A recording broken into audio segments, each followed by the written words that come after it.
Let's take a look at the covalent bond that is formed to make water. Water is H2O, so it has 2 hydrogen atoms and 1 oxygen atom. And covalent bonds are present between the hydrogens and the oxygen. So here's how it's written. The structural formula is written as OHH, and these are single bonds. So let's draw the oxygen. Oxygen, as we know, has 8 protons and 8 neutrons. It should have 8 electrons. So you will have 2 electrons on the inner shell and the remaining 6 in the outer shell. We need to fill this outer shell, and so electrons are shared with hydrogens, the 2 hydrogen atoms, in order to fill the shell. So let's draw the hydrogen.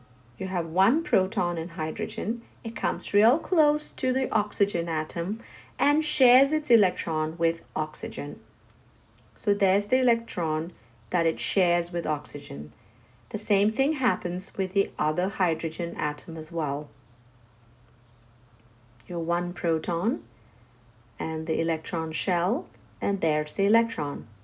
Here we have a covalent bond between the hydrogen and the oxygen.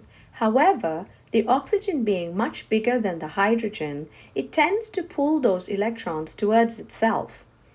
So the oxygen, because it pulls the electrons towards itself, it becomes a little bit negative, partially negative.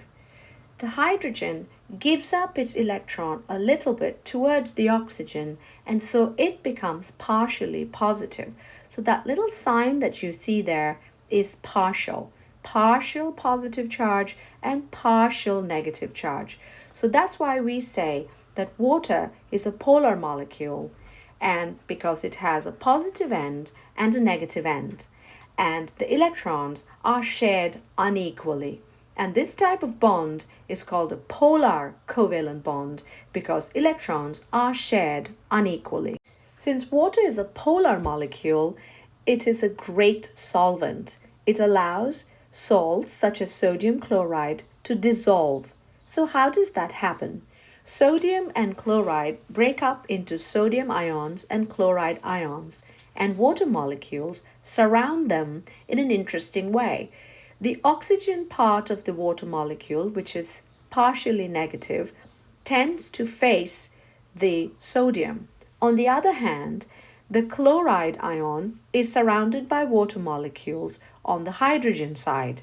The hydrogen atoms are partially positively charged, and so they face the chloride ion. In this way, the salt dissolves in water. Let's take a look at the arrangement of water molecules and the bonds that are formed between the water molecules. What holds the water molecules together? So here we have 3 water molecules with their oxygens and their hydrogen atoms. The covalent bonds are formed within the water molecule. That's what makes the water molecule, between the oxygen and the hydrogen. And between the water molecules, hydrogen bonds are formed. It is a bond between hydrogen and oxygen. So in each case, we see that there is a bond between hydrogen and oxygen. Hydrogen bonds are weak bonds. They break when the temperature increases. So within the water molecule, we have covalent bonds, and between water molecules, we have hydrogen bonds.